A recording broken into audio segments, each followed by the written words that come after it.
Today, I have the privilege of speaking with Nitesh Kumar, the Indian para shuttler who made history at the Paris 2024 Paralympics by winning gold in the men's singles SL3 category. His inspiring journey has made him a role model for athletes worldwide. From balancing an academic career at IIT Mandi to dominating the court in para badminton, Nitesh's story is one of overcoming challenges and achieving greatness. Welcome to Revsportz, Nitesh. Thank you so much for talking to us. सबसे पहले इसी बात के साथ शुरुआत करना आपके gold medal match के साथ शुरुआत करना चाहती हूँ. डैनियल बेथल के अगेंस्ट जो मैच हुआ था, it was a real thriller. लेकिन आप उस टाइम पे मेंटली स्ट्रांग और फोकस्ड कैसे रहे, क्योंकि काफी हाई प्रेशर गेम था और काफी बैक एंड फोर्थ गेम भी था वो. Yeah, first of all, thank you for having me here. Talking about the final, like when I was stepping into the game, I knew it's gonna be exhausting game mentally and physically both. So I had prepared for it accordingly during the training. Like yeah, even after having that 80-minute long match, I didn't feel tired mentally or physically. Maybe it was because of the winning joy.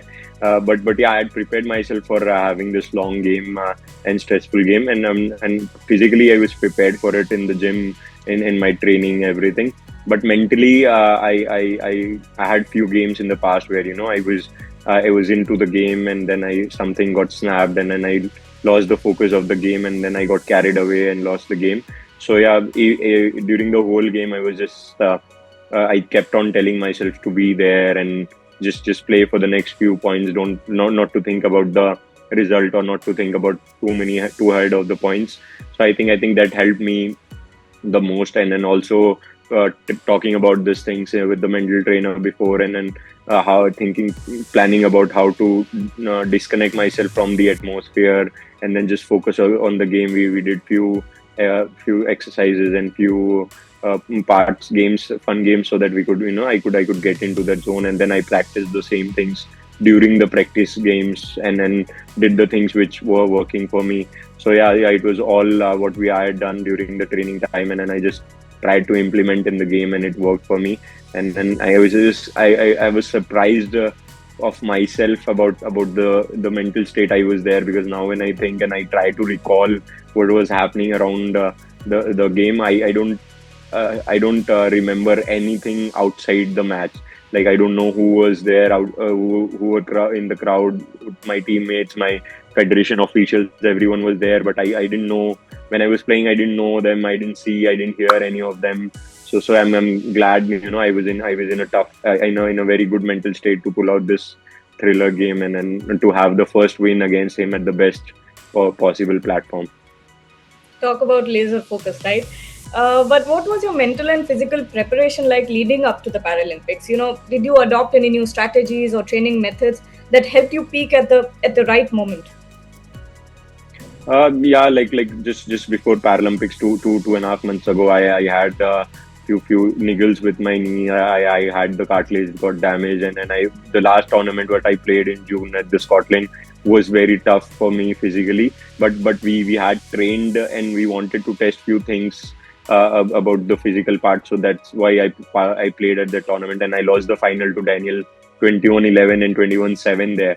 So yeah, and then coming back and then working on the things what we followed at the Scotland tournament, and then working on those things, working on my knee, and then that was the physical part. But yeah, about the preparation for the games like this, like I used to train closely with my coach Rajendra sir at the Gopichand Academy. We used to train according to players. Like I knew who all players will be there at the Paralympics, and I had pretty good head-to-head record with others, so I was like sure of going to final and play Daniel. But I didn't want to just like move to final directly, so I was preparing for other athletes as well. So yeah, I think it was more of a strategized planning about on court, what corners of the game I should follow, and then how should I create space for myself on the court to get points, and when to rush for points and when not to rush for points, and like that. So yeah, it's been a combined efforts of mental training, physical training, and then strategic training with the coach on the court, and then diet as well to keep myself best at my best health. And then all those things, I was following the same things at the Paralympics. Like after every game, my main focus was used to be on recovery, so that next time I don't next morning when I have to play, I don't have any stiffness or any toughness in my body, so that I can't be at my best. So just all those things with the preparations. Yeah. You mentioned your coach, and I was actually getting to that. How has, your coach influenced your journey, particularly in preparation for the Paris Paralympics? And can you share some insights into your coach-athlete dynamic as well?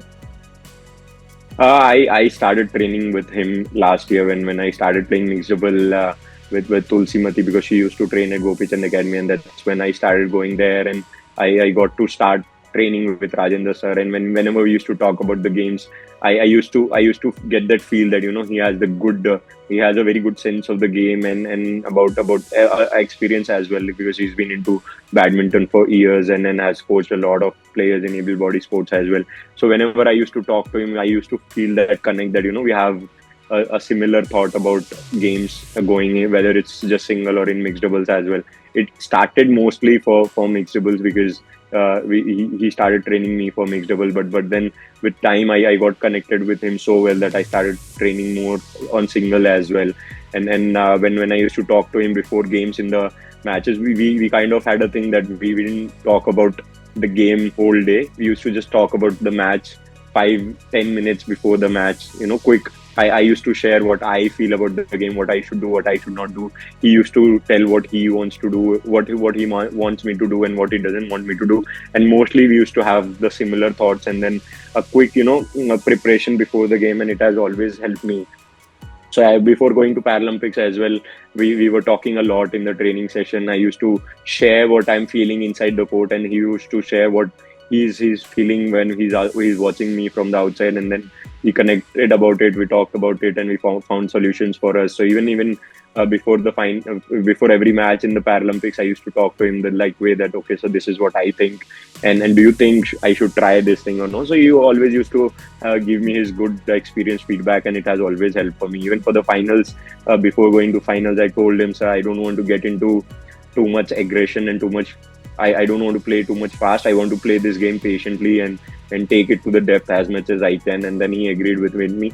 The way I played the final was actually opposite to my usual play of my usually way of playing, because I usually play with quick deceptions, quick shots, and then finish rallies with 5, 6, 10 shots, not going like 100 and 120 shots rally and like that. So yeah, going into a big final with a 0-9 bad lead, and then playing a game completely opposite to my playing style.